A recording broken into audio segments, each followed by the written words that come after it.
Hello and welcome to the Wise Guys Podcast. I'm John Tortorelli, Brian Capozziello, and Justin Ray. This is episode 90, and today we will cover Kevin Durant, the NBA adding an in-season tournament, the new collective bargaining agreement, the newest Hall of Fame inductees, our top 5 contender rankings, Bill Belichick in the hot seat, and more. Let me tell you guys something. San Diego State's going all the way. Brandon, take it away, Mr. Connecticut.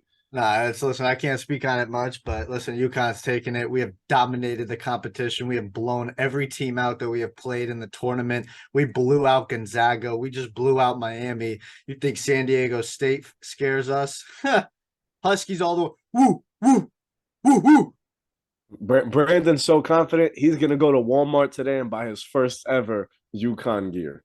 No. I'm gonna buy it from their official website so I can support the boys.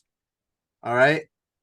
But as a Heat fan, Justin, he's got to buy a Shabazz Napier jersey because no other one will do it better. Oh, that's true. That's true. Heat legend. Not LeBron favorite. Legend. Well, there you go. LeBron favorite is true. The other part, not so much. Shabazz was picked in the first round, right? Yes, sir. And Pat Riley liked him enough too. Take him 24th. And before we dive into the show, if you haven't already, be sure to like and follow for more content like this to get weekly NFL and NBA coverage, plus MLB as the baseball season finally kicks off, Jay Ray.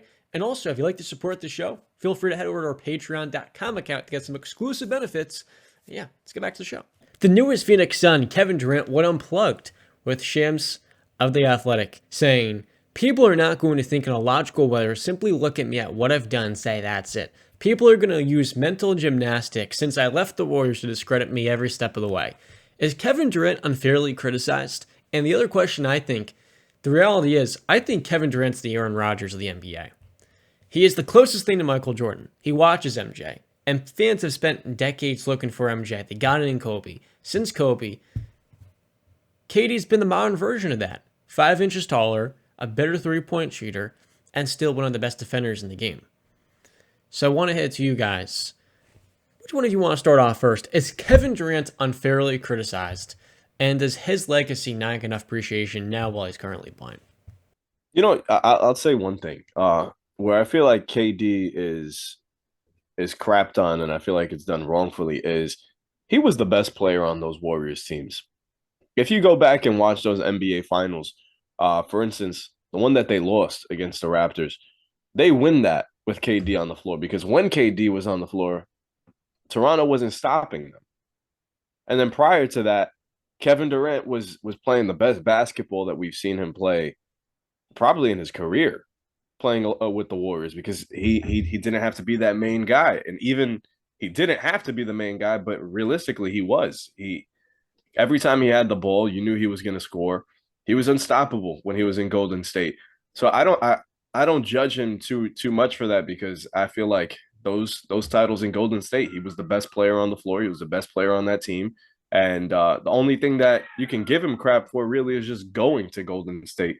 But after that, I don't understand why people criticize him just so much. I mean, yeah, he's a top 5 player on the planet, and we want to see him win a title on his own. Sure, that's the only critique. You want to see him at least advance. He didn't get there with Brooklyn. See him do it without a super team. So I guess if that's what you want to argue, then that's fine. But if you're going to throw in the Golden State years, I think we're past that. We're how many years removed from that now? We're a failed stint in Brooklyn. From that, now we're in Phoenix. So get over it. Brandon. Okay. Ding dong. Hello.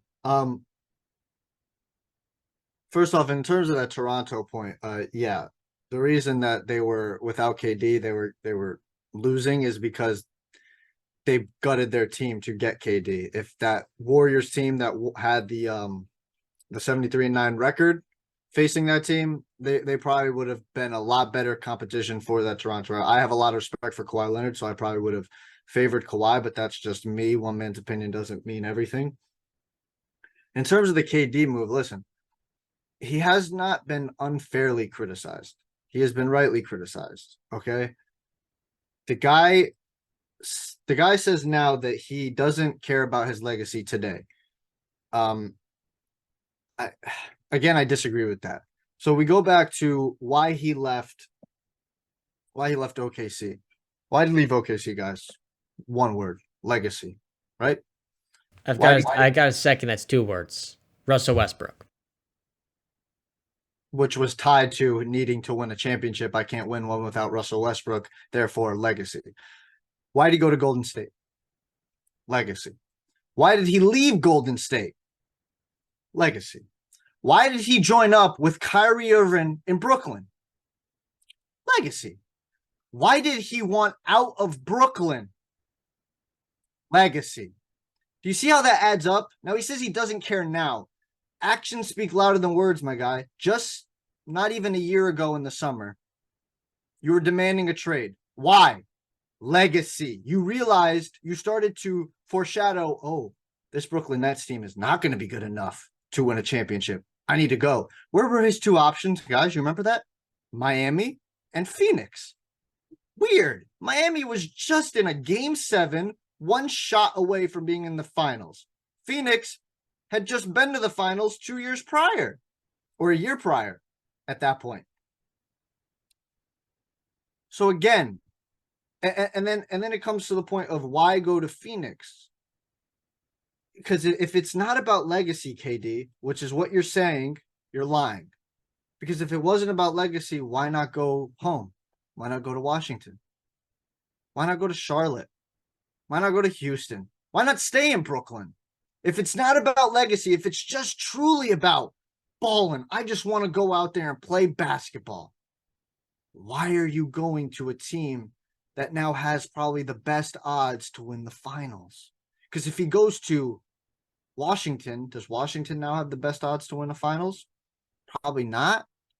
Maybe a lot of people are like, whoa, now they're looking at Washington like, well, Bradley Beal, Kristaps Porzingis, Kyle Kuzma, if they keep everybody, right? Back in 2016, they would have been an Eastern Conference favorite. That's what I'm saying. And I wanted that back then. I was like, go to Washington. It looks perfect. You got John Wall, Bradley Beal, and KD. That's a great 3-man trio. So again, listen, I've toned my it's not hatred, just I don't hate anybody, just more of a not much of a fan of KD. I've toned that down after the Golden State years because I feel like I've been more proven right in my point of, and I disagree with you, Justin. To me, Steph Curry was the best man on that team. He was the face of that franchise. He was the best player on that team. We can disagree. I'll give you face of the franchise, but I really think he was the best player on the floor. I don't. There's very few people Kevin Durant steps on the floor with, and people are better than him. Yeah, I fundamentally disagree because he had a chance. He was up 3-1, if we forget, in a Western Conference final against the Golden State Warriors. And what happened? He blew his 3-1 lead. And he was the best player on that team, was he not? And Steph Curry was the best player on the Golden State Warriors. But great teams. Everybody's okay, but Steph Curry lost 73-9. They lost the NBA. 100% they did, but it seems everybody wipes 3-1 that OKC. Nobody, I don't think nobody forgets that. A lot of people, they don't bring that up. That's why Kevin Durant gets crapped on for going to Golden State in the first place, because he got knocked out by that team.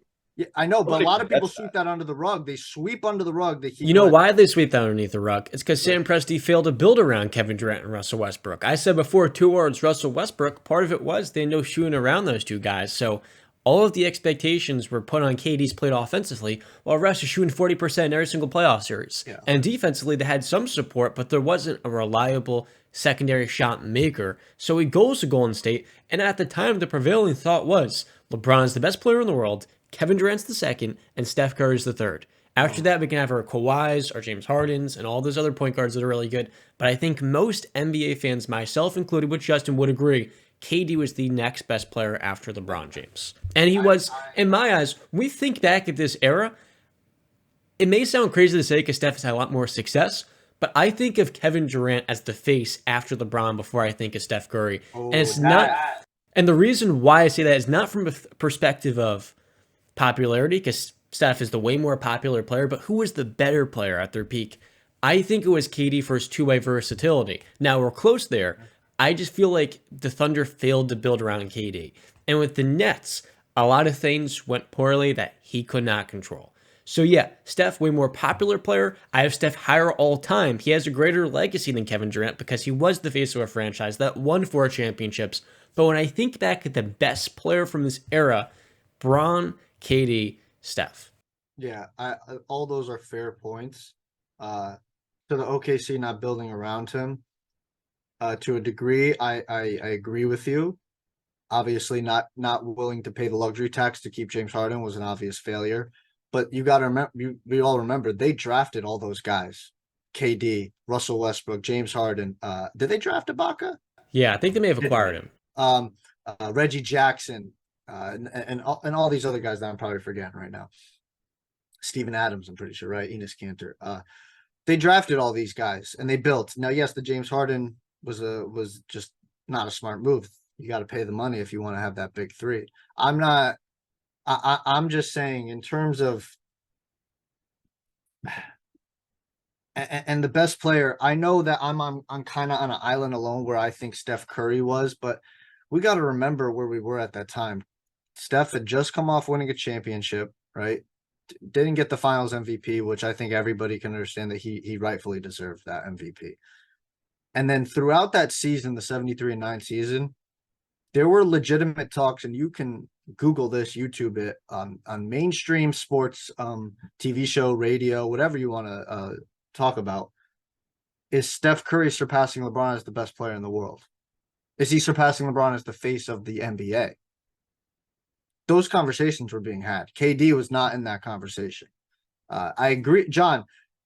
When you say face, that's why I was like instantly react, but you prefaced it. So that's where I think maybe face isn't the right word. That KD was second after LeBron because it's got to be Steph because to me, and I texted you guys this after we had that superstar debate. There's only two megastars in the NBA. It's LeBron and Steph Curry. That's it.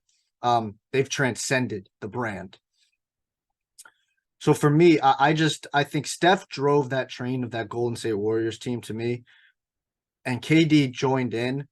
And I just think, and I've heard, listen, Draymond talk about it. Tyronn Lue even agreed, not agreed, but co-signed Draymond's thoughts where he said Steph was the one getting double teamed more in the finals. And then Ty Lue said, yeah, that's true. We were double teaming Steph a lot more than KD.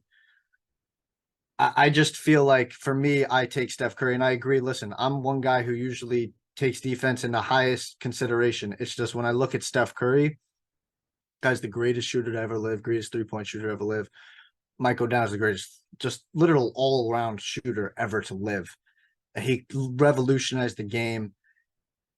It's hard for me to put KD over him when KD went to his unit. So that's where I disagree, and I understand I might be on an island alone. But I feel like I've been proven right too. When Steph Curry won the finals, last year, without KD, he did it again. So 100%. But here's the thing: Steph Curry, greater brands, more popular player, and he's clearly got the greater legacy. Steph Curry had Draymond Green, one of the greatest defenders of our generation. Steve Kerr, one of the greatest coaches of our generation that maximized Draymond and really made him the player he was by putting him at the center spot to close games. Klay Thompson, who we've had debates on the show. Brandon, you thought Klay Thompson at some points was a top 15 player, and he wasn't far off from that even though I disagreed. And then Deandre Iguodala, one of the best six-man in the game. Kevin Durant did not have that coach in Scott Brooks. He didn't have that defensive player of the year or that shooter in Klay Thompson. He had a player in Russell Westbrook who struggled to coexist with stars in that point of his career. And so I think that is the thing here. While Steph has 4 championships, 2 more, or technically 2 more without KD. KD's only got 2. So much about championships in sports is about the best teams with the best stars. Kevin Durant was one of the best stars, but he never had the support. And a lot of things, like I said before, whether it was poor trades, questionable roster decisions, or just guys getting injured, like in 2021, the Nets are winning the championship that year. If they stayed healthy, they were going to win a title. Unfortunately, they got injured. The same way the Warriors last year got healthy at the perfect time, and if they were not healthy, they were not going to the finals. They were fortunate enough to get Draymond back, Steph back, Poole playing relatively well in some series, and Andrew Wiggins playing the basketball of his life. So much about championships, which we overlook, is the simple reality. You need to be healthy because the championship is the survival of the fittest. And so that's where I start to reject that point. I agree with you on all your points except for one. Listen, do I agree that was it harder for KD to win with Russell Westbrook and the coaches he had? Yes, 100%. The style of basketball that OKC Thunder team played was more solo basketball, hero ball. I understand that.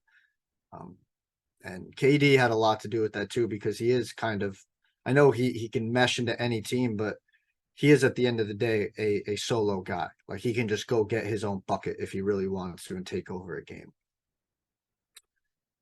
What I push back on is we can't forget that that team that he had, where you say he didn't have the support system, they made it to a finals as babies. They won a game against the Miami Heat, that big three, in the finals. That team had, different team, but Westbrook and KD had a 3-1 lead in the Western Conference Finals over the defending champions Golden State Warriors. They had a 3-1 lead. So that same talent that you say cost them brought them to those points. And where I'll say this is, I'll finish it off. When you're a great player, we expect you to do things others cannot. And that's my whole point. He didn't get it done. So when you say that he didn't have the support system, finals, conference finals, 3-1 lead, seems like he had just enough support system to get to those points. You just needed one game in the 3-1 lead to get to the finals. So that's my whole pushback. And then he went to the Warriors and the whole discussion and narrative around Kevin Durant changed. And it's not a coincidence. It's not. And I don't hold, I'll let you go, Justin. I don't hold that against Steph, that because you got to remember this, John, at the points. Before they won the championship, who was Draymond Green? A second round nobody. Who was Klay Thompson? Who was Steph Curry? A guy who was injury prone that people had questions, could he have a long career? And he's 35 now, playing insane that we just talked about. Yeah. So you got to remember at these times, and remember Steve Kerr too. Mark Jackson was fired. And people were like, what are you doing? There were questions. So you got to remember at those points. Now we look at them and we understand what they are. But at the points, they were different. So that's my whole pushback with that. Go ahead, Justin. I know you want to say. I think the truth is too, when it comes to Golden State and him going out there and not sticking with OKC, I really do believe, regardless of what John said about, building around Kevin Durant, I think that was still Golden State's direct competition in the Western Conference. If Kevin Durant stays in the West, I'd say with confidence that it's them and the Spurs. It's them and the Spurs. It's OKC, Golden State, and the Spurs back then. I believe that OKC still finds their way to get to another NBA Finals. I mean, they were a game away from doing that against Golden State. Who's to say they couldn't have done it again with a full off season of retooling, or a couple seasons of retooling? I don't know, man. So that's why I guess I understand why Kevin Durant gets the slander he does going to Golden State, because you still could have built something in OKC. I don't think just because you lost 3-1, you hit rock bottom there. You were still in a better situation than how many more teams in the Western Conference? The next year, you probably were the odds-on favorite to get to that same place the next season and the next season, because you had who you had on your team. I just think it's still, I stick with Stephen A. Smith when he says the weakest NBA move in NBA history. It easily was. You can't beat him, join him. If he would have went to, like you said, Washington, back then I was rooting for him to go to Boston. If he went to any other franchise outside of Golden State, it would have been, okay, he just wanted a fresh start. That's fine. But going to a team that knocked you out is forever going to be weak. But regardless, I still believe, I believe he was the best player on the floor when he was on Golden State. He was the best player in those NBA Finals. And he's still a top 5 basketball player in the world when he's healthy. So, but it is a shame because we can argue about what ifs and shoulda, woulda, couldas, because if he would have stayed in OKC, I really do believe that they find their way at least to another NBA Finals. Mm-hmm. And one possibility, Justin, around the NBA, Kevin Durant this year's missed a good amount of time, and now the NBA is bringing a new CBA, collective bargaining agreement. If they did not agree to this, there could have been a lockout going into next season. The biggest news is that the NBA is adding an in-season tournament for the first time ever. Now, we've seen this in the WNBA. We saw the NBA add in the play-in tournament back in 2020 during the bubble season, trying to get stars in like Zion to the postseason. A lot of people are reacting strongly to the in-season tournament. The question I have, BC, I saw you're one of those people. Is the in-season tournament facts? And that's a bad way to say it. Is the in-season tournament fire or trash? What do you think? Hot garbage. Hot garbage. Absolutely. I think that it is absolutely ridiculous and stupid, to be honest with you. I think that them thinking this is going to get people to tune in more or for players to care more is absolutely ludicrous and a little funny, honestly. Because I've seen just a bunch of comments. I actually watched your video, John, on TikTok that you made, and the comments, I know you probably saw the comments in there about how confusing it was or how stupid it was and blah, blah, blah. And it is. Listen, what's the incentive? All I've seen is you get to, if you win the thing, if you win the in-season tournament, $500K per player, and I guess per coach too, right? The hell is that? That's chump change. These guys are making 20 million a year, upward 500K. Yeah, that might mean something to the 14th or 13th guy on the roster, 15th guy on the roster, or the assistant to assistant to assistant coach or whatever. Sure, but how does that incentivize a LeBron James? How does that incentivize a Steph Curry, a Kawhi Leonard to play these games or whatever? And then the one thing that really set me off is the 83rd game. If you win this tournament, two teams have to play an extra 83rd game. That means nothing to the playoffs or the regular season. It means nothing. You just win cash prize. And like I just said, it's chump change to these guys. So what are we doing? Are we going forwards or are we going backwards, guys? Are we caring about players? We're going forwards. No, we're not. We're going backwards. If we're adding another game that means nothing, what happens if a LeBron James goes down in that game? What happens if an AD goes down? A Steph, a Kawhi, a KD? What happens then? What do you think the fan outrage is going to be in a meaningless game like a Pro Bowl or an All-Star game? This guy goes down. What do you mean no? How are you nodding your head no? Do we care about player safety or not, John? We do. But first and foremost, this is the 1,231st game of the season. In the NBA calendar, there are 1,230 games. You're adding one game to that. Here's the thing. Part of what I didn't get to mention, No, the NBA and the CBA is adding in a huge provision to NBA awards and also all NBA teams where there is a criteria meter. You have to play 65 games or more. So in some ways, if a player gets injured and missed a couple of months, that 83rd game for a young star trying to get a max contract in an off season or two, that could be pretty useful. Wait. You're okay. I got 2 points. First off, to that 1,000th game, you're just adding one more. Here's what I'm going to give to you. In my life, I had an epiphany. When I was a preteen, teenager, kid, I used to litter. Didn't have a care in the world, right? Then at one point, I thought to myself, why do I litter? It's because I fooled myself into thinking, oh, it's just one piece of paper. It's just one piece of plastic. It doesn't matter. How many people in the world do you think have that same attitude? I'd say a lot, a majority, to be honest with you. That adds up. So that one game that you just dismiss, can't do it. Second point to that. You were just telling me when we were debating on text about college basketball and Brandon Miller, should he stay or should he go? You were telling me he should go to the NBA because he can risk getting injured. Now you're saying an 83rd game for a guy can mean the world. Guess what? It could also end his hype or hurt his career if he snaps something, sprains something, breaks something. No hope, knock on wood, that it doesn't happen. But this is basketball. This is sports. This is contact sports. Things happen. College to pros is much different. I'm not. Well, see, you're trying to be slick. I'm not saying that. I'm saying it's basketball. It's a contact sport. Anything can happen. We've seen freak injuries. We've seen it happen. Guys just land for a dunk and their freaking leg snaps. Anything can happen. It's sad, but it's true.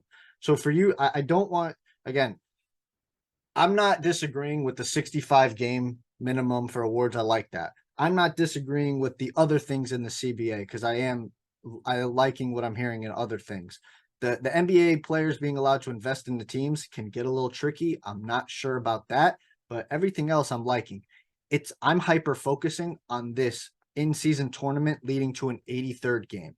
If we care about player safety, And we've been talking. We literally had a conversation, I think, a month or two ago, John, about players, younger players getting injured even more often. Okay. And how it's insane the number of injuries that these young players are going through. We cannot continue to say we want to shorten the regular season, not only to get fans to care more, but also to have player safety.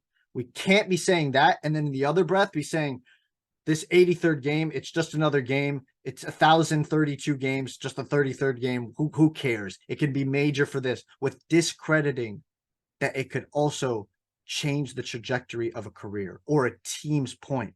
If the Denver Nuggets are a team that makes it to that in-season tournament finals and their starters are playing, and God forbid a Jamal Murray, a Jokic, or a Michael Porter Jr. goes down, and they're the number 1 seed, how do you think that impacts their odds of winning a championship? They're probably getting bounced in the first round if one of those guys goes down.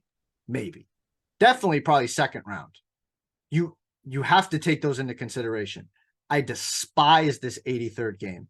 It's going backwards. It's not going forwards for every point I just made.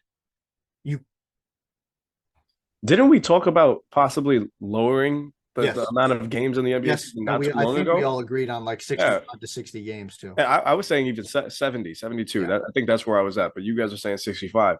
I think adding an 83rd game is pointless. And like Brandon says, you're not making the game go forward. Sure. In an in-season tournament, to be honest with you, who's that pulling? You. It's going to pull it's you, not. Justin. No, yes, it's it not. is. We're telling you, John. Because we're telling you we're not a couple caring. of my guys are going to make a little bit more money. It's not that. This in-season tournament's going to make pre-Christmas or maybe Christmas basketball more entertaining. Because you're going to get better matchups earlier in the season. The way this works, I didn't mention this, it's going to be baked into the regular season schedule. I did make a TikTok, and people are like, can someone explain this in NBA terms? This moron couldn't. The way it works, it's the top 8 teams from either conference. They go head-to-head in a single elimination game that's already a part of their schedule. What makes this more interesting is the quality of the matchups. No one liked the play-in tournament when they made it, but when you got to see Ja Morant versus Steph Curry, you were watching. When you got to see LeBron versus Steph in the play-in tournament, you were watching. Now, of course, those games had more at stake because it was playoffs or go home, but in this case, people love watching great Christmas basketball because you have the premier stars going head-to-head. When we get LeBron versus KD, it's amazing. That's what the league's about. And so in these matchups, you're getting higher profile games and young players playing for more because they're getting a little bit extra dough for just one extra game, 500K. That's not bad. And because players are competitive and they have that bone, that DNA in their body, they're going to compete at the highest levels. They're being incentivized to play more games and not sit out. And so in my eyes, this is going to be a tournament at first people aren't going to love, but there's no risk here. There is, of course, risk with the 83rd game, but there's risk in any game a player gets hurt. So yes, the 1,231st game could lead to an injury, but so could the 1,230 others. You know, this is kind of like if you have an ant issue, you're trying to plug it with you basically take every ant and you flush it in the toilet. That's not going to be the difference, adding one extra game. The difference in actually preventing player injuries and eliminating it is maybe putting an ant trap down, the same way you limit the game to 10 games. I agree with you guys.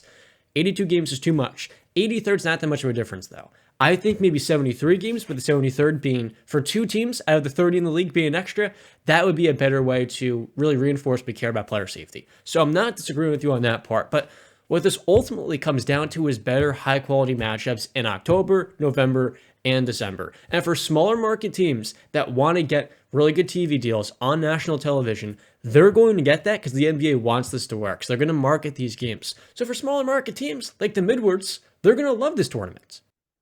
I got it. No disagreement with the head-to-head matchups being better overall, right? Higher ranked teams going up against each other. Yeah, sure.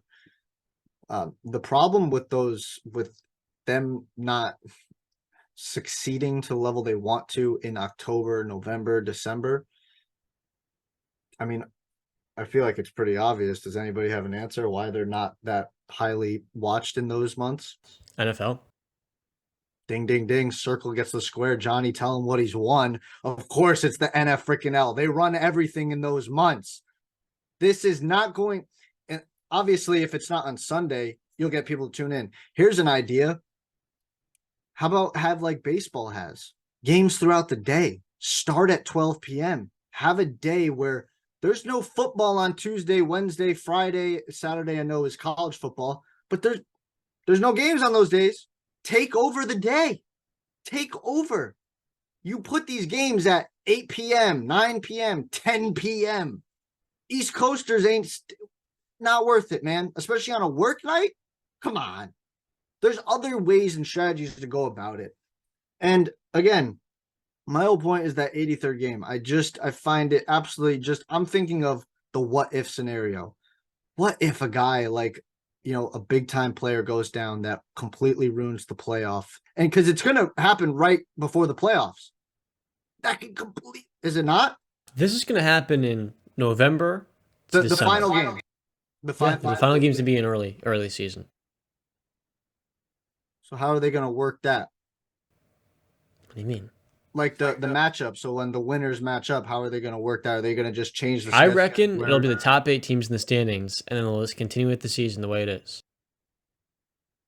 So they'll just wait. So it won't be like leading up to a game. If the game happens to take place in mid-February, the championship game, they'll just wait until mid-February. They won't flex it earlier.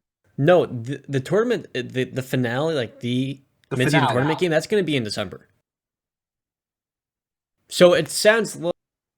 Yeah, the only Very thing. Confusing. Yeah, how are they gonna? So they're gonna flex the games. If like let's say, because you're saying they're gonna match up with each other, right? But it's gonna be in the context of the regular season matchups anyway. Yeah, they'll be in December. So like let's say, because they don't know who the winner's gonna be. So Phoenix and Boston are the two teams that win and go to head to head.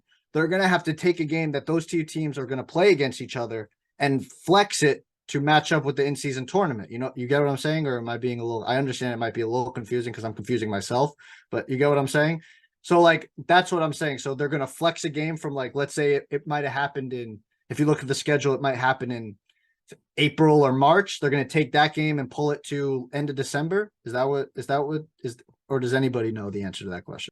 To make it very simple, this game's happening in December. That's it. That's the end of the in-season tournament.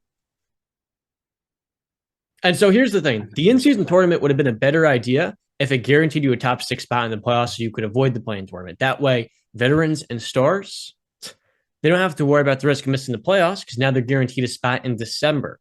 And you're not giving them a guaranteed top 2 or top 3 spot, so we don't have an average team gain on realistic seeding, but you're giving them a top 6 position to avoid those extra days, those extra games in the season, and you're getting a full week of rest no matter what happens to your team. Like, let's say the Bucks deal with a bunch of injuries. If they win the in-season tournament, this is my idea. This is not what's going to happen. You get that top 6 seed, and now you're sitting pretty comfortable with a lot more security. So I thought that was is that a guaranteed in the thing? It's so seeding is as no, well. No, that's my idea. Oh, okay. I get what you're saying. Okay. That would be a lot more interesting because there's so much more at stake. I don't think, but that's not going to happen now. Yeah, the CBA just got signed, so when is that up? So that's not going to happen for 2020. Yeah, so that's not even going to. It makes it a little better that the in-season tournament, the last game isn't going to happen at the end of the season. It's just I don't know, man. I feel like we should be negotiating for less games. I believe that the NBA doesn't need more; it needs less. Less is more. It's one of the reasons the NFL is super successful. There's 17 game season. It should be 16, but they added another one. It's just less is usually always better. So, John, you think this is a good idea for the NBA? I think the risk is very minimal. Okay. Could there be an injury in this game? Yes, there could in any other game. So the positives of getting more fan interest in better games in the season will get more fans to tune in.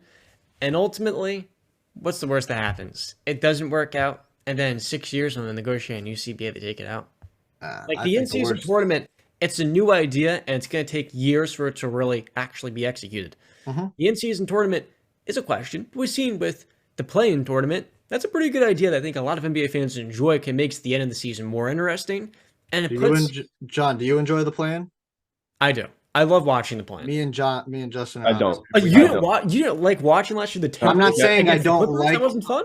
I'm not saying I don't like watching it if it's a great matchup. I'm saying I don't care for it. Listen, and my whole point of why I don't care for it is you had 82 games to get a top 8 seed. Now we're rewarding teams that are 10-9. I agree with that How point. is that? That's separate. That's the in-season tournament, the playing tournament. I'm getting confused. The playing tournament gave us one of the greatest memes. Patrick Beverley at the scores table. Every year we have a great moment in the in-season tournament. Or the Well, mid. You expect that because of how much is at stake. Yeah, but how often is the West going to be super stacked like it is, where you have a LeBron James as a 10 seed or the Pelicans as a 9 seed or whatever the case? That's not always going to be the case. Right now, the West is, in terms of star power and talent, is insanely stacked. It goes 9-10 deep. The East is a little bit, more top heavy. Well, that's eventually going to even out again. It's eventually going to even out. Think about it this way. Zion's in the playing tournament currently. LeBron's in it. Anthony Edwards. What about the East? Alexander. How about the East? Yeah, exactly. That's my Jimmy point. Butler. Okay, that's again. Trae Young. No, let me give you the 9 and 10. DeMar DeRozan. The Raptors and the Bulls. Yeah, the Raptors and Bulls, yeah. That's my point. It's actually hilarious to me that the Wizards are trying to win games and they're not even going to make the playing tournament. Like, they have 34 wins. If you want That's the whole point is, again, you had 82 games to get there, and now you're going to try your ass off. I understand that the plan is there to incentivize these, bottom feeders to take regular season basketball a little bit more seriously rather than just go out there and tank. But whoever comes out of the play-in is probably not making any noise anyway. For me, it's just, if you're 1 through 8, you play 82 games in a regular season. If you can't make the top 8 seeds in those 82 games, then you do not belong. I don't want to watch you play another game. You didn't make it. It's fine. Move on. Let's move on to the NBA playoffs. Like I said, sure, you're going to create some great moments with the play-in tournament because there's so much at stake. But like I said, you play 82 games to get a top 8 seed. And now, in this case, a top 6 seed. Dude, it's I don't care for it. Maybe I'm just old school and going by what I grew up on. You're right, Justin. And also I just thought of this. It's going to extend the season to another day. So now it's going to be April 10th or 11th. Bro, does anybody actually really care about April basketball until the playoffs start? I care about it. The last 4 games. Knicks fans love it. That's all they get. Oh, okay, that's a shot. Wow, John. That's a shot. See what I mean? Dude, I didn't take that shot, Justin. I didn't take that shot.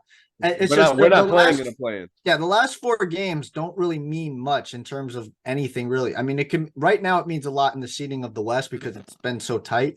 But this has been like the tightest West or conference we've seen in probably ever. We don't usually see that.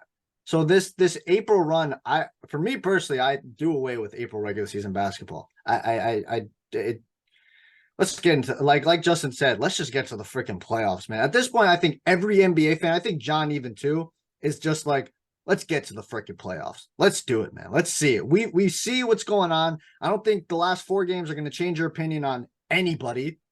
And I don't think they should. If it does, I think that you're not looking or thinking the right way. So I think every NBA fan, every casual NBA fan or whatever should be thinking, let's get to the freaking playoffs already. All NBA teams and player voting, number 1, they have a minimum games required of 65 or more. There may be a few exceptions. Maybe let's say you get into C19 protocols and those games, they want to get deducted. But part of it is now all NBA teams are positionless. So Nikola Jokic and Joel Embiid saved the center position. They've been the top 2 candidates in the MVP race the last 3 years. To me, more so top 3 because I love Giannis. And now they're making all NBA teams positionless because of how great Jokic and Embiid have been as the 2 best players in the world in the regular season. Well, I guess it really doesn't matter. All NBA teams don't really mean too much to me. I guess in the long term, when you make your debates and we're talking Hall of Fame stuff, that's when they really come up. But I guess it really doesn't matter. I mean, it's fair. Jokic and Embiid have stole the show this year and last year. Guys like Giannis and them too. So I think that's more than fine. I don't think anybody would be arguing that. Is there anybody arguing that? No. No. I think I'm a huge proponent of it, though, just because All NBA matters for Hall of Fame cases a lot more than All-Star teams because it's the full season. All-Star is only half of the year. And I feel like getting just the best 15 players in the world is a lot more reasonable opposed to top 3 centers, top 6 forwards, and top 6 guards. It's not just, all right, just give us the best players in the league. Mm-hmm. Some other changes include for teams in the high end paying over the tax apron or above the what would it be considered? Second For level teams $17.5 million over the tax line, which would be the hard cap, they can no longer use the taxpayer mid-level exception. So for teams like the Bucks that signed Joe Ingles, the Warriors signed Donte DiVincenzo, that won't happen for these stacked teams paying out the wazoo 4 stars. I think that's one good addition. And there have been a couple of other notes, to me, not as notable, but I really feel like the in-season tournament, to me, gets a little bit of a thumbs up. You still have to see it. The All-NBA changes, I'm a huge fan. Same goes for player voting. And I like the league really giving teams that are paying out the wazoo like the Clippers a harder time to build their rosters. I think that's a good thing because it gets unfair for a lot of these smaller markets that don't have that same affordability. I would say, in terms of that point, the second level salary cap, I guess you would call it. It seems like they're playing like, what's the game? I forgot the game called, but it just seems like they're playing like they're like not like they're on the fence, I guess is the best way I could phrase it. Like they want teams to spend the money, right? But they're also like, well, if you do, we're gonna penalize you. It just seems like choose a side, hop off the fence and pick one of the sides. Either you want a hard salary cap and you want parity like the NFL, or you don't. So then don't, penalize teams that are willing to do that. I saw. I'll just throw this out there. I saw Draymond Green's tweets about this. He said, "Quote: Players lose again. Shake my head. Middle and lower spectrum teams don't spend because they don't want to. They want to lose. So increase their spending capabilities just to increase them. They continue to cut out the middle, and this is what we rushed into a deal for." I kind of tend to agree with him. It just seems like these lower marketed teams, whether the case they want to, or whether the case they just suck at it. It just seems the NBA needs to pick a side, to be honest with you. Either you're going to be like the NFL and have a hard salary cap, or you're not. Like, don't this dangling the carrot in front of them or whatever is just it's just weird to me. Maybe it's just me. It's just a little weird that they're doing that. I agree with you. I think there should be a hard salary cap. But then again, for these teams that have all the money, Warriors or Steph, the Celtics, one of the two biggest franchises, yeah.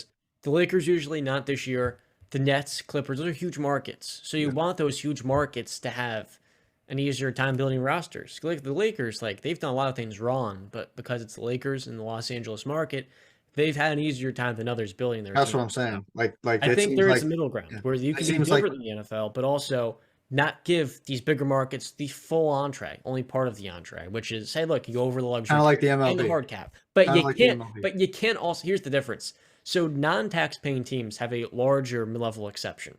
So let's say you're, I don't know, the Sacramento Kings. You sign Malik Monk for 2 years, $19 million, 9.5. You can sign him up to 11. And so you have a larger mid-level exception than teams that are in the tax. There's about $7 million.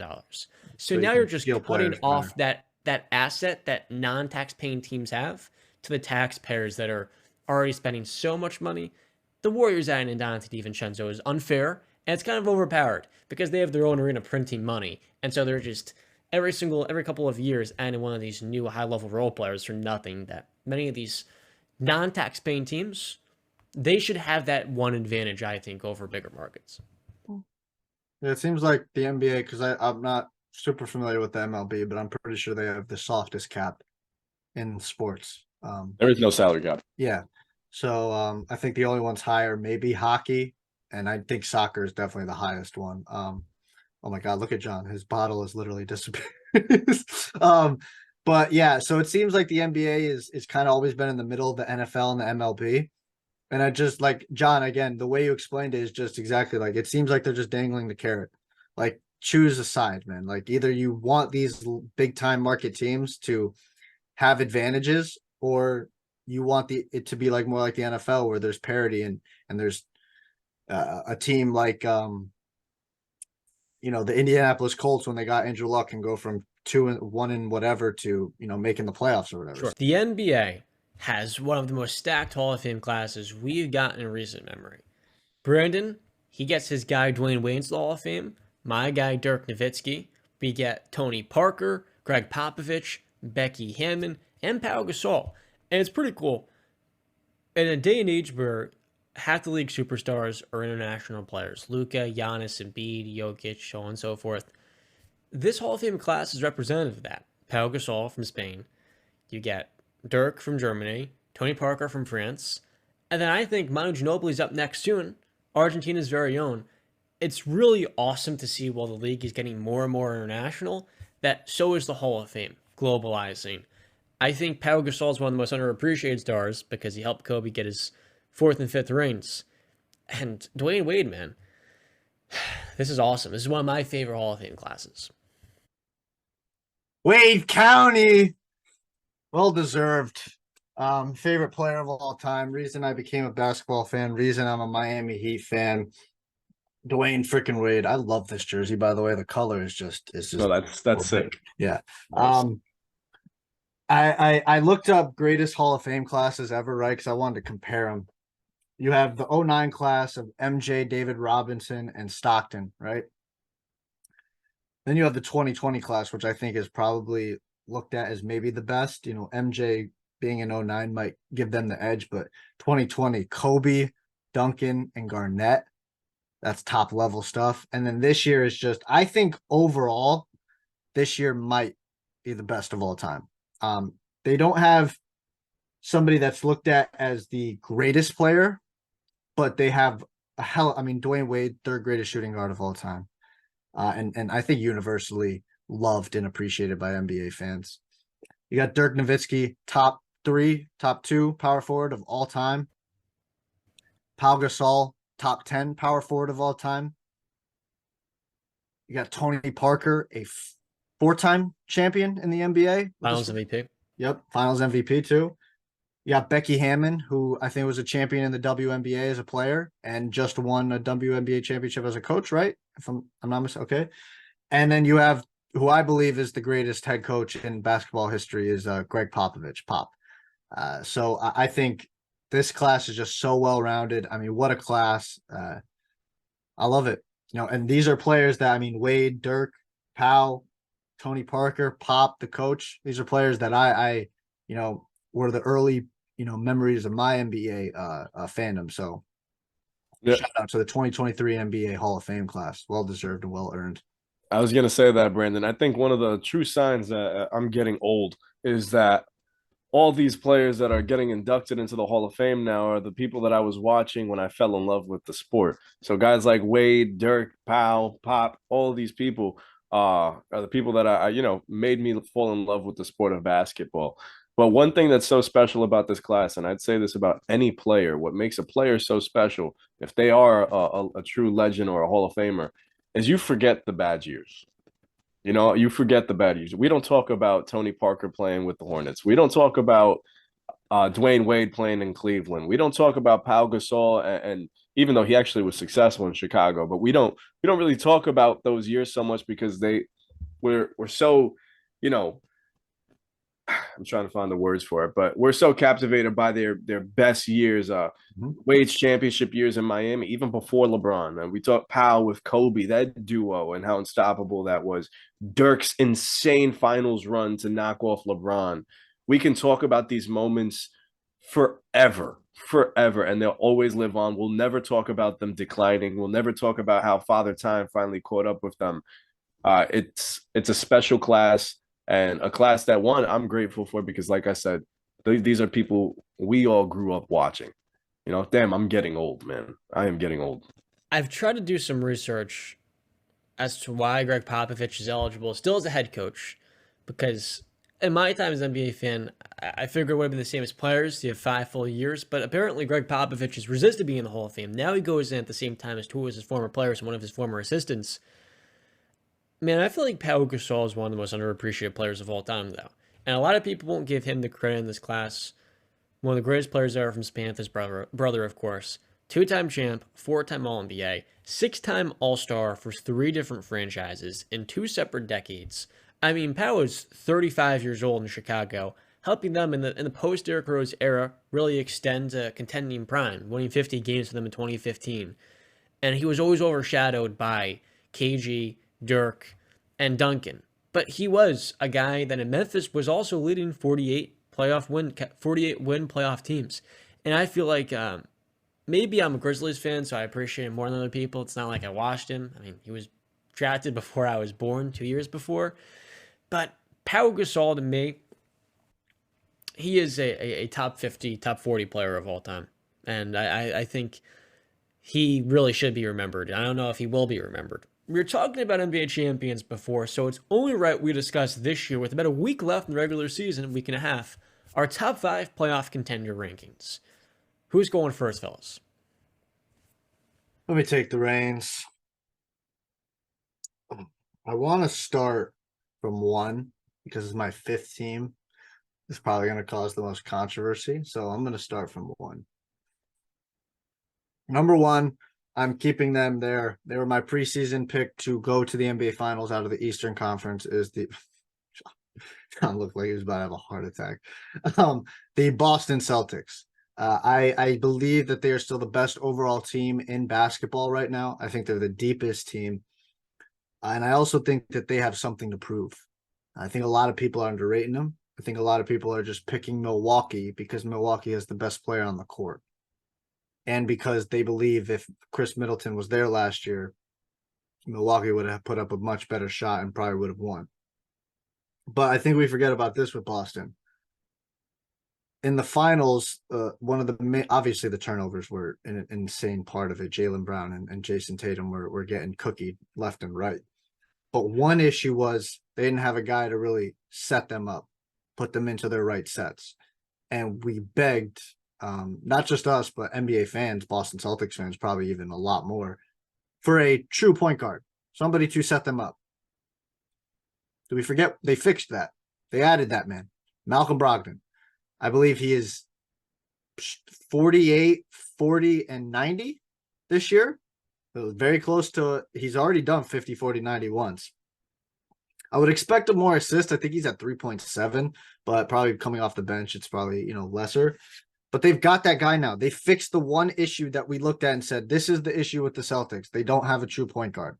They fixed that. So that's why I keep the Celtics as my number 1 team. I know the head coach is brand new. He's done a great job in the regular season, and the playoffs is a different beast, so he's going to have to prove himself all over again, but I have faith. Number 2, the Phoenix Suns. In my opinion, in Justin's opinion, they are a super team. The concerns with this team are the injuries, obviously. Chris Paul, Devin Booker, and KD all have injury histories. KD literally, not even 3 days ago, just came back. And I believe this is one question mark that hasn't been spoken on. Will the chemistry be there late in playoff games? Will it be there? Because they haven't played that often together. And I know it's running smoothly now in the regular season. But we all know the playoffs are a different animal. And when the game gets tight and the fans get a little more rowdy, and maybe you're on the road and you're down, things might get a little, choppy. So that's an interesting thing to look at. Number 3, I got the Milwaukee Bucks. Giannis Antetokounmpo, I believe the 3rd candidate in the MVP race right now.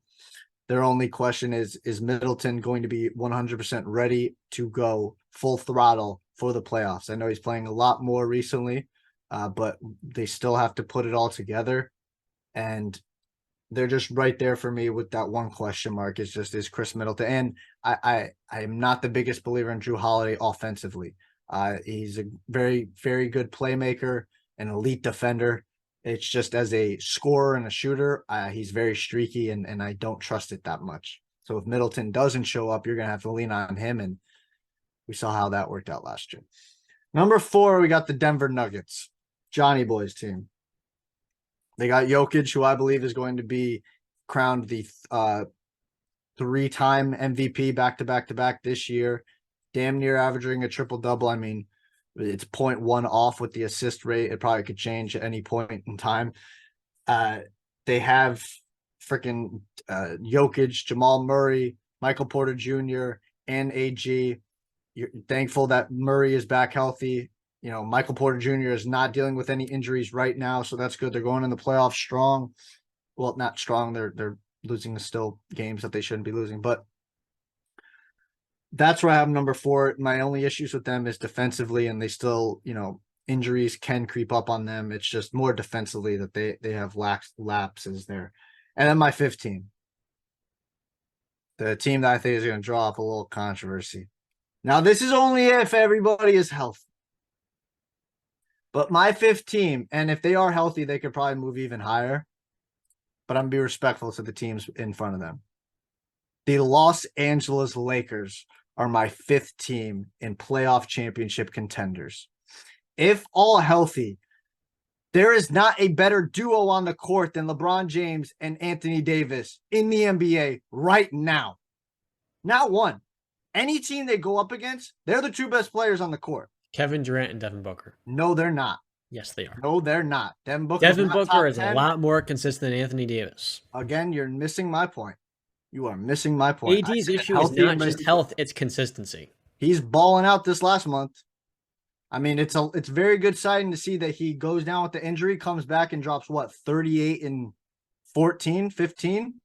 AD at his peak is better than Devin Booker, but he is not consistently dominant in the same way you have suggested and pointed out in the season. Oh, that's fine. I mean, if you want to make that case, you can. I think you lose that case because I believe AD and LeBron are just that much better than KD and Devin Booker. And no disrespect to Booker, I just think he's the lesser one. And if you want to talk defensively, I mean, AD, none of those guys are on AD's level defensively. I just truly believe those 2 guys walking on any court are the best 2 players in any series they go up against.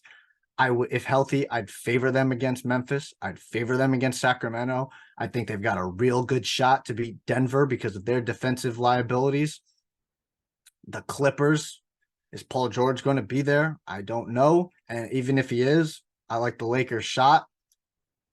The Warriors, who the hell is guarding AD on that team? And you've spoken on Phoenix's their soft man, Deandre Ayton, John has called him. If AD's going, good luck with that. So my 15 Los Angeles Lakers, they are my true sleeper. If they are healthy, and I really freaking just hope that they are, and they're hitting on all cylinders, y'all better look the hell out.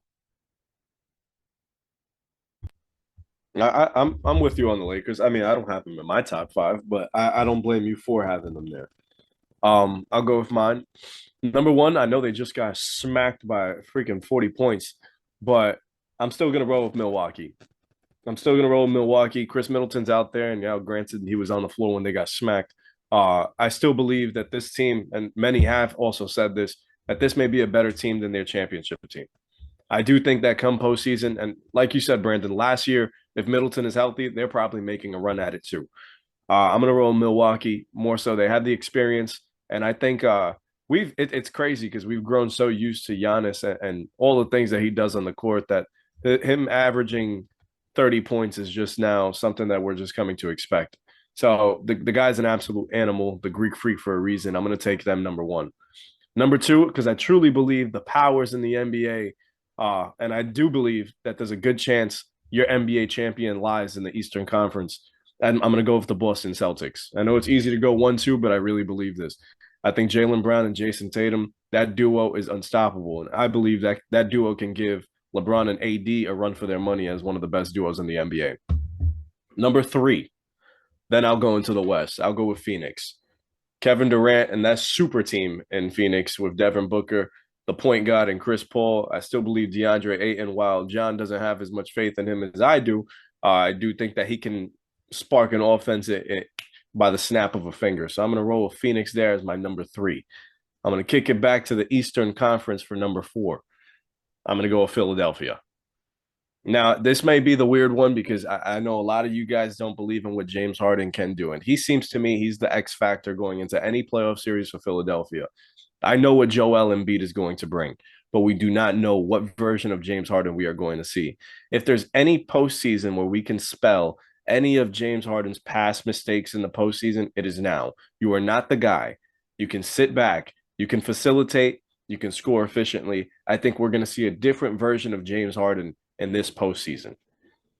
That was number 4, am I right? All right, so number 5, this one's tough. I'm not going the Nuggets.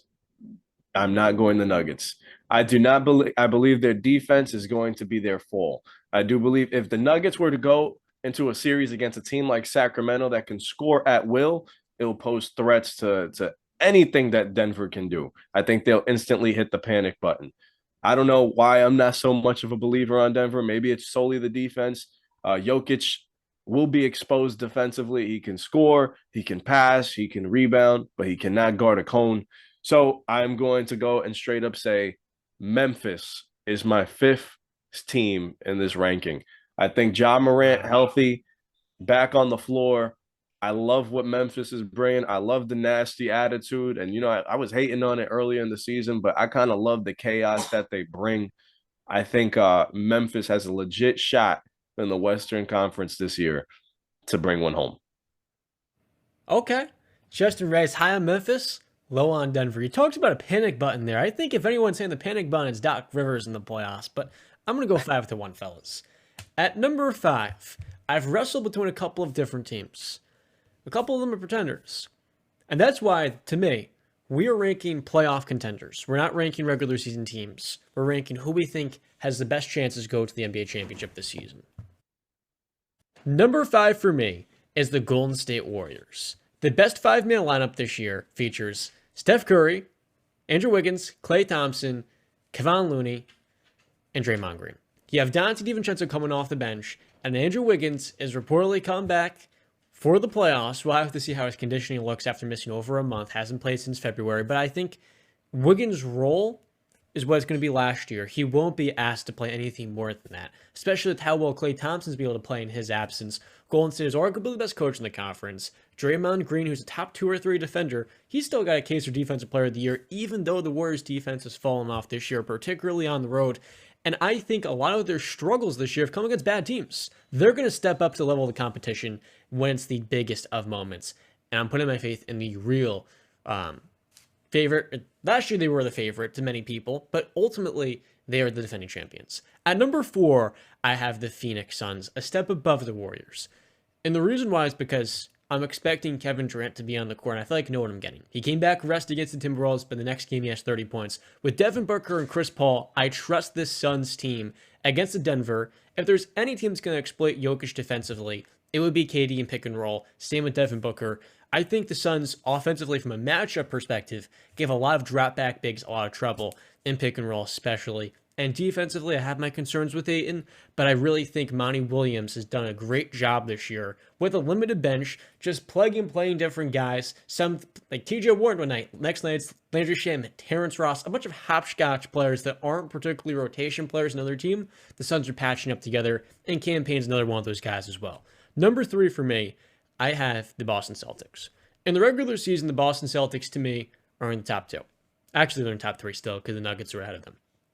The Celtics' concern is the fact they haven't done it yet. They don't get to the rim a whole lot, the same way the Phoenix Suns don't. I do not trust Jason Tatum quite as much as I do Kevin Durant. I trust him more in the postseason. But the difference for the Celtics is that they have a much better bench and more depth, more clarity with Malcolm Brogdon and Derek White, who have both been excellent this year. From a backcourt perspective, those 2 guards and Marcus Smart are too good to overlook, and that's just so much support around JT and JB. Now, I do think in the playoffs, Jaylen Brown is also the best number 2. So it's not just the Celtics have the backcourt, but they have so much support around Tatum. I think, though I trust KD more, you know what you're getting from the Celtics team. And defensively, I expect them to be better in the postseason, where they've shown, with a different head coach, Ime Udoka, but the same exact roster, their scheme does work with Robert Williams.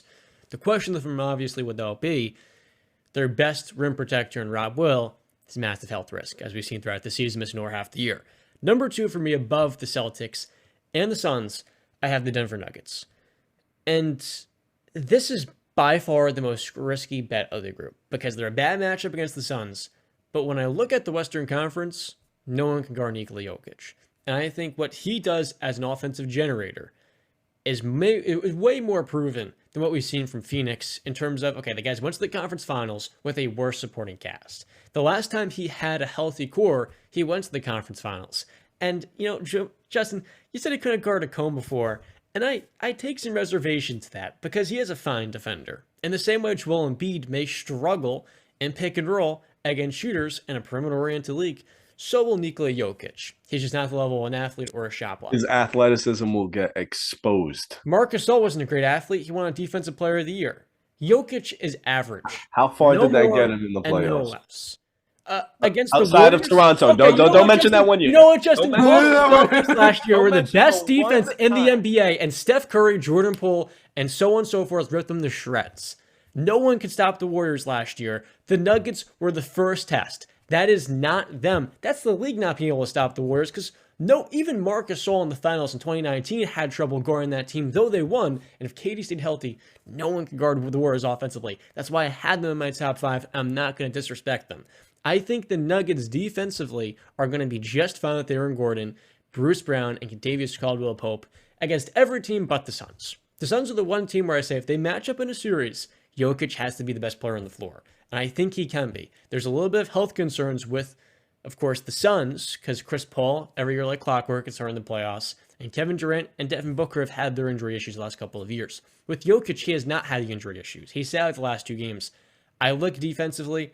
Yes, that matchup is a red flag. But altogether offensively, especially in the clutch this year, what you wouldn't recommend, the Nuggets are the number 1 clutch defense. 94.6 defensive rating. That is better than the 76ers. With, guess who? Nikola Jokic at center. And part of the reason why is because of how much Jokic raises your floor offensively as a playmaker, you can play off of him your 4 best defenders. Now, Michael Malone this year struggled with that. He hasn't played one of them, Christian Brown, quite enough off Nikola. But I think ultimately in the playoffs, I'm going to put my faith in the second best player in the world. Now, the team at number 1 for me has the best player in the world. Not for that reason, but one of the main reasons. The Bucks to me are number 1. Giannis has proven in a playoff crucible, coming off a knee hyperextension, he can do it. He has done it.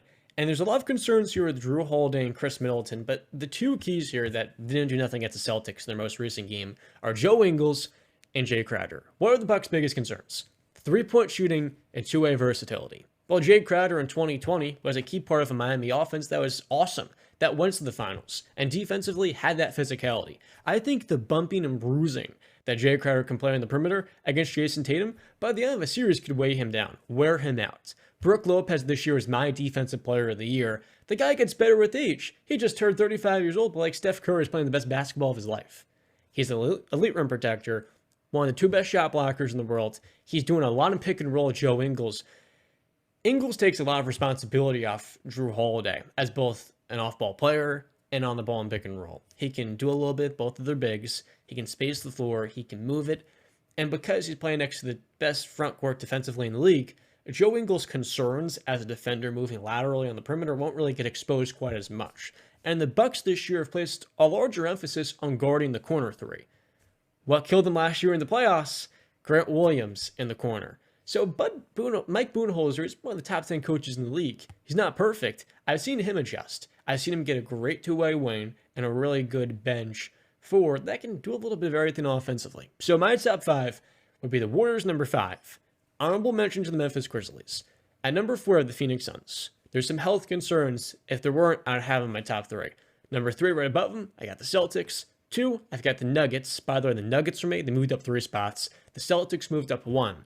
The Suns moved up 13. I had them pretty low in the standings going into the year. But number 1, I have the Milwaukee Bucks.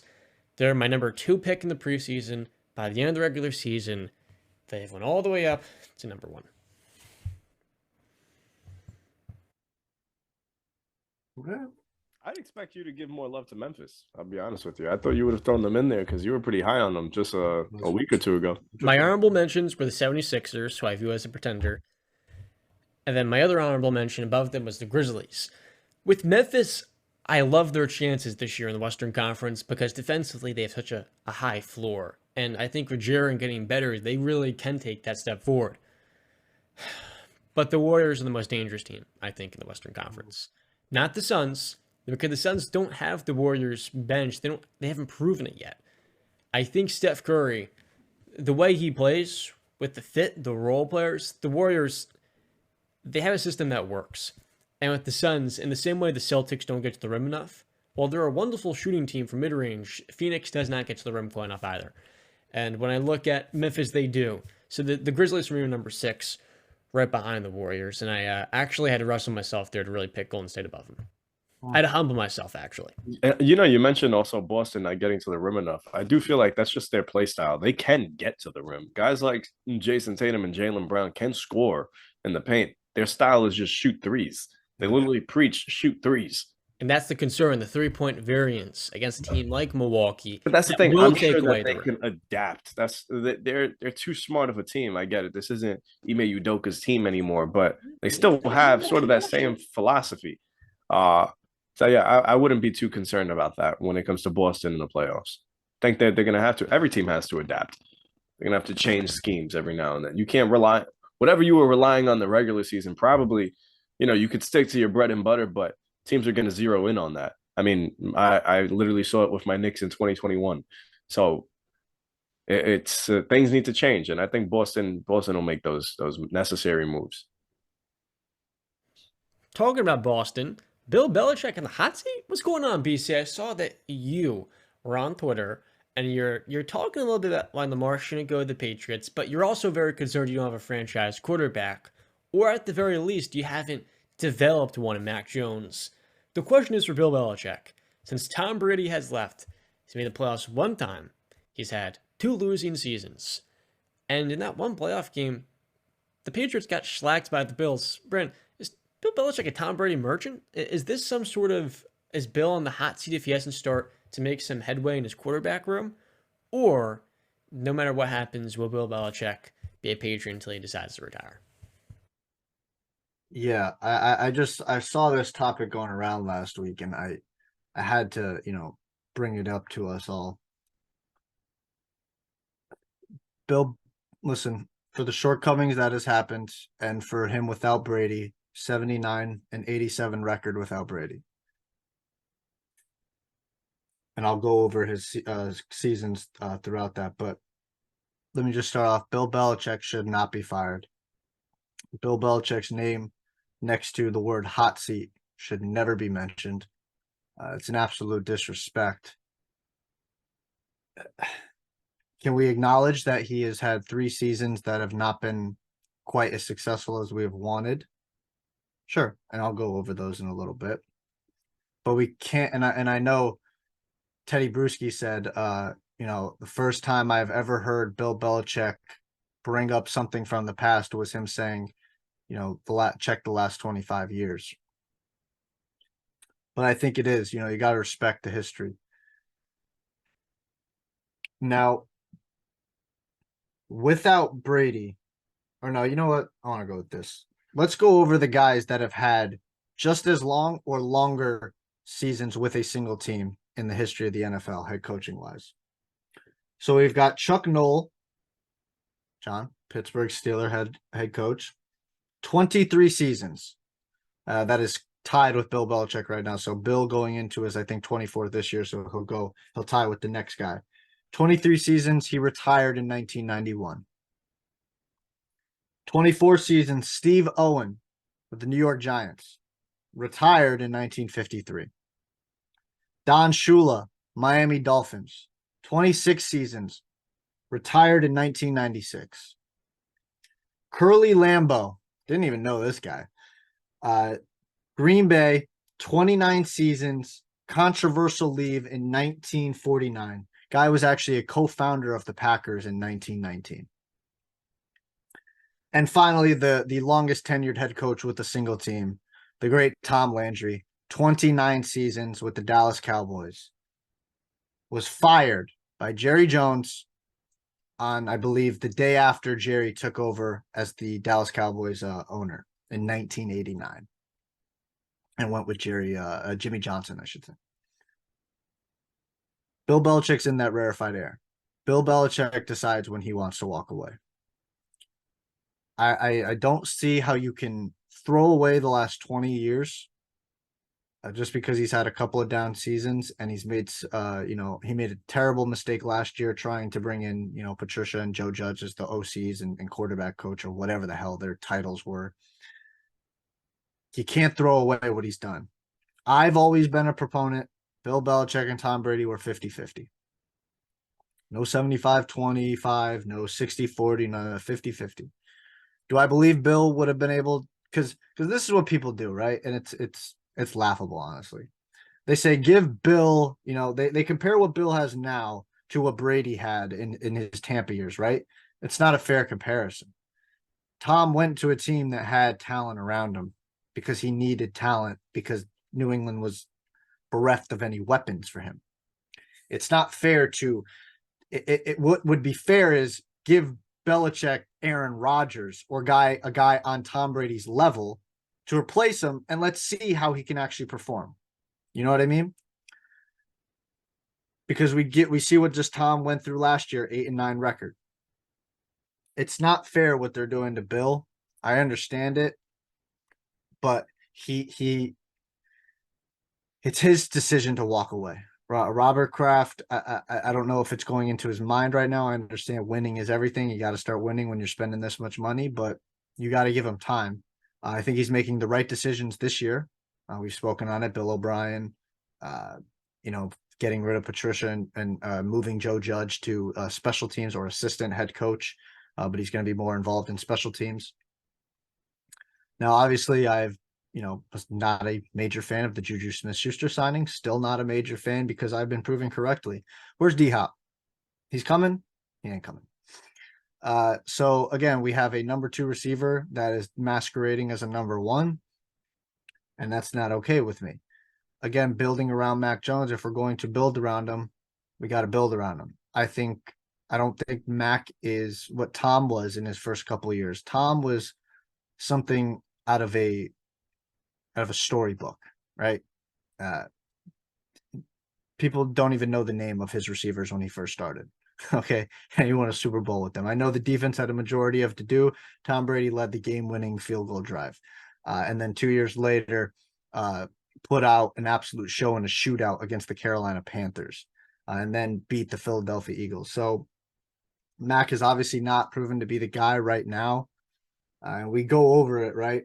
His Cleveland days, 5 years, 36-44 overall. 1 winning season, 11-5. Went to the playoffs, 1-1 that year.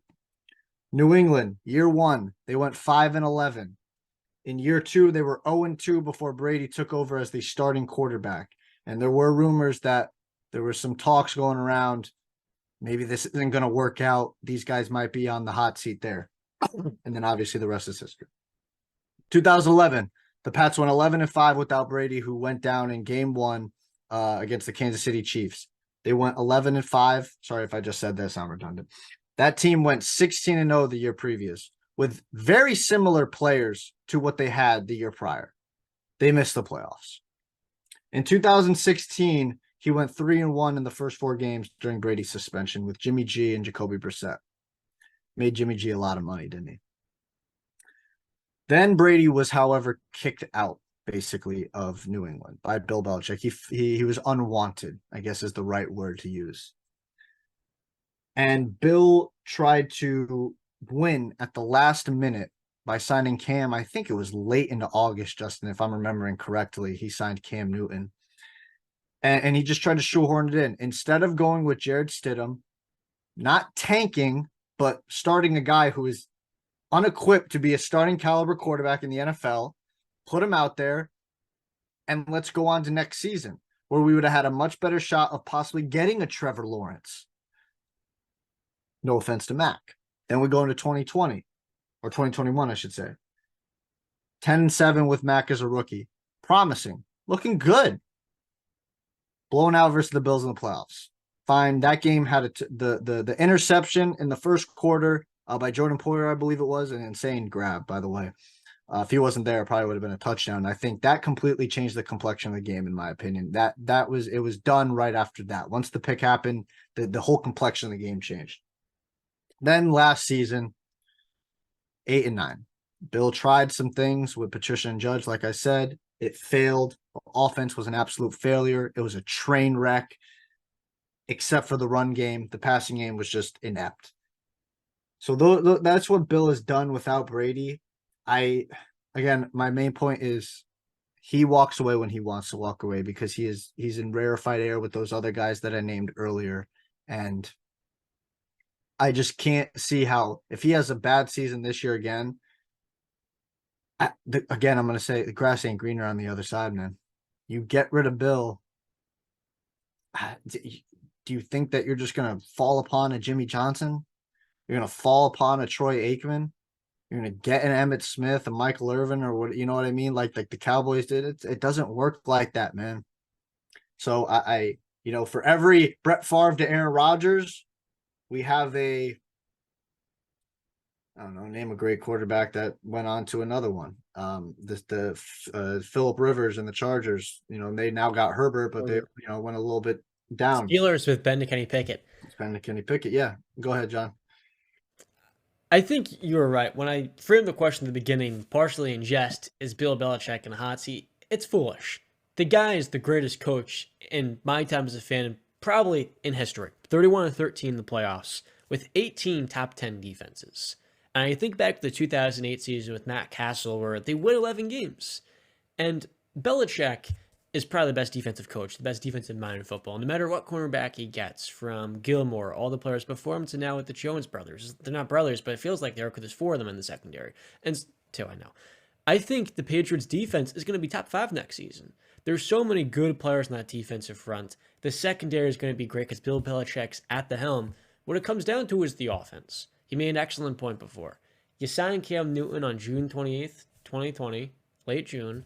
He hasn't got the playbook down. He also got COVID, if memory serves, and their season went spiraling downward that year after a pretty solid start above 500. Remember, they beat the Ravens. They looked pretty good that year. But so much of the NFL is about continuity.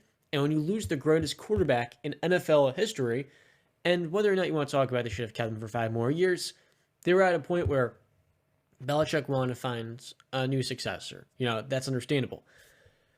I think New England's issue was the fact they didn't tank that season. Tanking in sports is the right way to pivot. The Jets tried to tank. They went from Trevor Lawrence to Zach Wilson, who will probably not pan out. With the Patriots, they could have gone Trevor Lawrence that year. Instead, they win 7 games, and they settled for Mac Jones at pick 15, who we all knew Mac Jones did not have upside in that class relative to the other quarterback prospects. We knew he'd be the safest quarterback. And so while Mac was good the first couple of years, when he's not in a rookie contract, you're not going to have the window. The window for the Patriots is now, but it feels like they're just not building around him successfully at tackle or at the wide receiver positions, and that's the real issue here. The personnel, but also the fact Bill O'Brien has to really hit. I think he will, but he also wasn't great last year at Alabama, so it's a big wait and see. I'm sorry for stealing this show a little bit, Justin, because you are the Patriot fan. There's a lot more than me. No. You guys are good. I get what you mean. You probably said that in jest. So he's not on the hot seat. Like Brandon said, I think he's earned every right to choose when he wants to walk away from the game. Excuse me. But honestly, I think looking at this Patriots team right now, I find it very hard to believe that we're going to finish below 500 again. I think we'll see Bill Belichick with his hair on fire. I think he really wants to do something. He wants to make some noise. I don't think he's going to settle for another losing season. I think he got a little too cute with the Joe Judge, Matt Patricia thing. I think he can admittedly say he got a little too cute with it, which is why Matt Patricia is probably no longer with the organization, and Joe Judge is moving on to the role that he was actually successful with, as in special teams. So I think he knows that he got a little too fancy with that, and it looked bad. It looked bad. You voluntarily regressed your entire offense, and now we're sitting here as last season, going into last season, we were walking in there with optimism saying, oh, our quarterback had a very good rookie year. It was probably the best quarterback in that rookie class that season. And, things are going to change. And instead, Mac Jones looked horrible this past season. And a large part of it is due to who you surrounded him with, who was his coaches, who was his weapons. And that seems to be the resounding sentiment that goes on with Bill Belichick is lack of investment into the offense. It's happened over and over and over again. And I know I probably sound like a broken record saying that, because every time we talk about the Patriots, it's who do we have on the offensive side? But that's the problem. I had a talk with my cousin, and he's a big Jets fan, and we spoke a little bit about, we used to debate quite often about Brady, Belichick, whose impact meant more, you know? And I used to constantly say, they both benefit off of each other. My cousin would always say Belichick is more important than Tom Brady. And now, over these last couple of years, I think we're starting to see that, while yes, you can't have one without the other, it definitely helps when you have the greatest freaking quarterback of all time under center. So when you go from that to Mac Jones, you're going to see a massive drop off. So I'm sitting here right now thinking about the future of the Patriots, and I can't say I see the light necessarily. I don't see light. I just see gray. I don't know what to expect. I don't anticipate Belichick sticking around too much longer. How old is he now?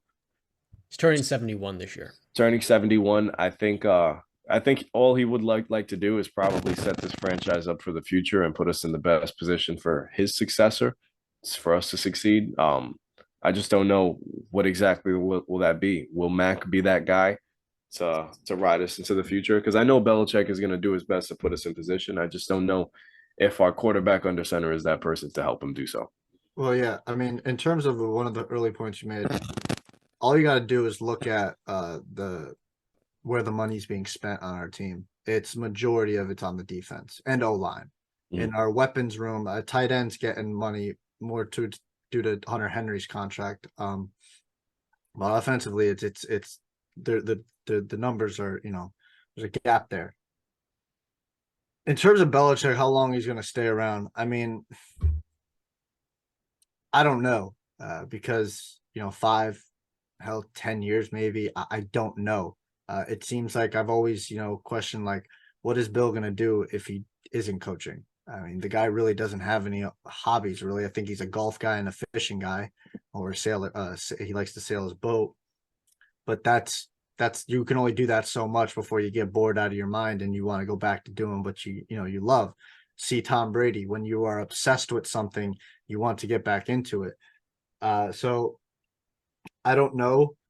I think obviously things on Bill's mind are, number one is breaking Don Shula's all-time winning record. I think that's number one on his list. And I think, or you know what? No, I'd say number one is probably winning a Super Bowl without Brady, and number two is the Don Shula record. I would say that. Listen, when we first started, and even I think a year prior to that, I told you guys, I believe my New England Patriots are going to win a championship in the next 5 years. It's been a rough go. Obviously, they have made decisions that I would not have made when I made that premonition, I guess you would say. Is that the right word? I don't know. Prediction for in layman's terms. I saw a nice bright future, like Justin said. I saw that light, right? It quickly dimmed down when we signed, Cam Newton, but then it kind of came back up the next year, and I saw Mac Jones in his rookie year, and I was like, you know what, we can build off of that, right? He's got flashes, but we got to build off that. And it regressed again last year because of the moves that were made. I'm again wavering because we bring in Juju when the obvious move was to bring in DeAndre Hopkins.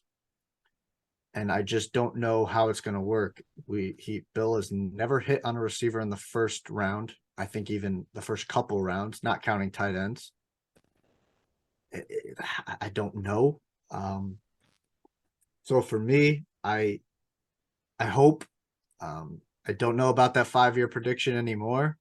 I still think we have a top 5 defense. I think we have a top O-line. I think that we can, with a move here and there, we can be right there in contention, because I do truly believe that. The moves just have to be made. That's really it. And again, they're the moves that I thought were out there to be made when I made that prediction have not been made. And that's why I've kind of, come down on that a little bit. The concern is probably a lack of getting in with the times. If you can't hit a receiver in the draft today, well, you're really capping your offense. John, you hit it on a nail on the head. I've been saying that forever. And the thing is, that's one thing I try to get through with Brandon, because me and Brandon will debate about certain moves. And he's like, oh, he's not going to go after that number one. He may not, but that's the problem. You need to draft him. You need you need to draft one, or go acquire one. But if you're not going to change with the times, things are changing in the NFL. Like I said, if 12 isn't under center, you can't expect the same results. It's not how it's going to be. That's why I said to go get Hop. No, I don't, and that's what I'm saying. I don't understand why signing Juju puts us out of that. We need to go get him. We can. Justin, and that's why I cringe when I see the Bijan Robinson mock draft to the Patriots at 14. They've Ramondre. That's ridiculous. That's ludicrous. What are we doing? Running back in the top 15? I want to take Chubb in the top 10. Whoever's making that prediction doesn't understand football and doesn't know Bill Belichick. Justin, but again, please hit me with the report that says DeAndre Hopkins is coming to New England, because every report that I've read over the last week or two has been we're out. We're out, no interest. The contract is the issue. He's interested in Buffalo. He's sending Instagram stories. KC is involved. So again, you keep saying, why are we out of it by getting Juju? Example A, B, C, and D right here. We're not involved anymore. There's no more discussion. It's not a coincidence we get Juju a week later. We're out of the conversations with D-Hop. Oh, I believe we're out because we're not changing our ways. That's why.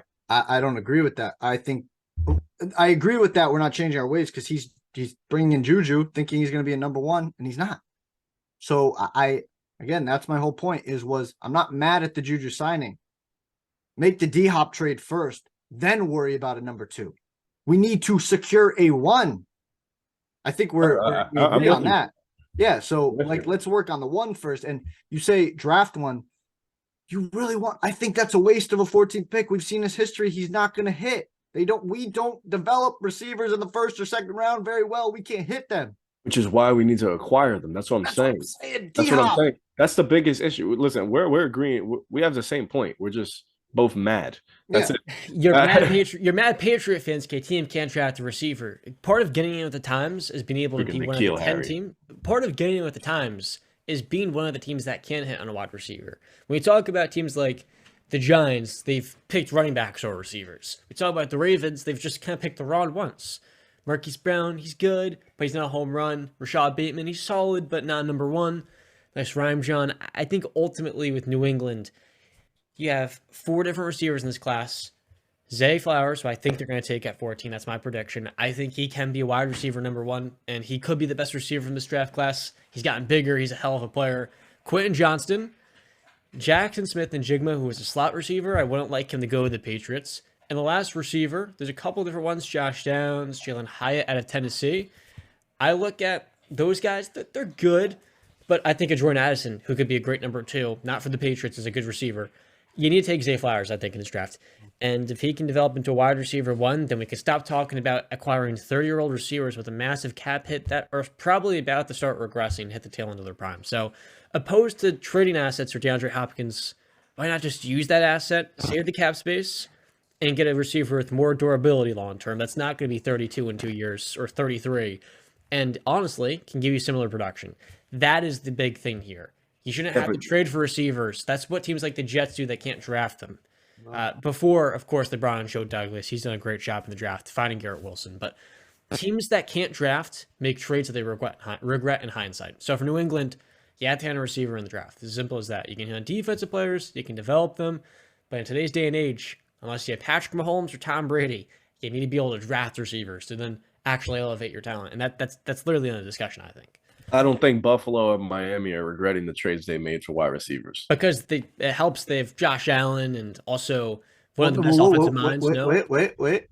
Who was Josh Allen before Stephon Diggs? Okay, fair enough. But that's what I'm saying. If Mac Jones gets DeAndre Hopkins, that could change life.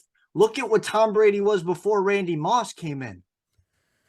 He was a 25, 27 touchdown guy, jumped to 50. Looked at completely differently. Mac, I don't think he'll make that type of jump. Mm-hmm. But if Mac has a guy like DeAndre Hopkins that he can go on a play that maybe breaks down or they need a third down conversion, I can look to D-Hop and say, I'm going to get you this ball. I'm aware. But that's it's a matter of... It can work. It really can. I understand your point about drafting a receiver and developing. I'm looking at the history of our team. We have not done that well. Okay. Julian Edelman's not walking through those doors. Okay. Trading for a Wes Welker and developing him like that is not walking through those doors. We did that with Jacoby Myers. Maybe we can do it again with another guy. Jacoby Myers walked. Okay. We let him walk. My whole point was with D-Hop is we get a proven one because like you said, John, we got to win on the rookie contract, right? I can't be waiting on a receiver to develop. I need him now. D-Hop can give me 1,000+ yards now. But haven't we seen Jamar Chase, Jettas, Garrett Wilson, Chris Olave? Like, yeah, but is that in the draft? Amon-Ra St. Brown is a 4th-round pick in the slot. That's 5 different receivers. You got 900 yards or more in their rookie season. But that's the thing. That's looking at it a glass half full, acting like we can actually develop receivers because we can't. Get good at it. We need to make that trade. And you know what? Come draft time, I've heard that the price for D-Hop should reduce to a low draft pick because nobody's going to give you a second or a first for D-Hop right now. Nobody. And if you do, you're crazy. Issue is the contract hit. The contract, exactly. So nobody's going to pay a premium for that contract. I think Patriots need to go out there and make an instant win now move. And it's a shame that I get it. You're sticking with the old times, but these are not the old times, man. We're already 4 years removed from it. He's gone. Yeah. And add on with Hopkins real quick. Deandre is the top 5 receiver from our era with AJ Green, Antonio Brown, Julio, all those players that were all pro. He's also 31, and I don't want to have to give him his next contract going to his age 35 season. We're not giving him where I come from, you know? Because he's got a $22 million cap hit this year, and it's going to be 32. By the end of next season, he'll be turning 33. If we trade a 2nd round or let's say an early 3rd round pick, right? The 70-some-odd pick to get him, or the 80th. You're going to probably have to extend him because you're going to want to keep him if you're giving up a draft pick to get him, right? No. So if you extend him to a deal and he wants to stay in New England, you're going to have to give him the money. I just feel like if you're going to overpay him in his mid-30s, that's where I'd rather draft the receiver because I've seen the floor at those guys a lot higher than you make it out to be. I don't think it's as much a matter of developing receivers today. It's about picking the one that fits your system. And if you do, they're going to produce the way we have seen in the last couple of years more and more because the receiver position continues to get more and more stacked, and the rule advantages favor that position over corner. We wouldn't extend D-Hop. Just again, see the Randy Moss deal. Where Randy, I think, was similar age. I don't know if he was getting paid a lot of money. He was in Oakland, so I'd imagine he was getting paid a lot of money because they've made a lot of stupid deals. I think we gave up a 5th and a 6th for Randy Moss, and we didn't extend him after that. So then you're going to have an issue. You don't have a wide receiver 1 in 2 years. You're going to have the same exact problem that you could have solved had you just taken that receiver. See, but that's the thing. We pivoted and we got Gronk and Aaron Hernandez with Wes Welker. We pivoted. We did the right things. We haven't done that. We got Jonnu and Hunter Henry, and then guess what? We freaking got Matt Patricia and Joe Judge to F everything up. Like, there were good pivots that these teams made. He made a bad pivot move by getting those guys and ruining everything. Jonnu not hitting, obviously. Again, I just feel D-Hop could change life, or a guy like a D-Hop could change life for us. Oh, frustrated Patriots fans right here. That's Yes, it. sir. Yeah, as you guys are coming from. With all that being said, the Denver Nuggets are the 2nd best team in the NBA. And also, with D-Hop, he's not going to the Patriots. They're taking Zay Flowers. Why not both? No. Oh, my God. Candyland. Again. Hey, man, I'm just saying. Candyland. You want to invest in the offense? You do it there. Too much. Yeah, final thoughts? No, just listen. I had a great time last night watching WrestleMania 39 Night 1. It was a great entertainment show. Night 2 is tonight. So George Kittle came out. George Kittle did come out. He clotheslined the hell out of The Miz. Pat McAfee showed up.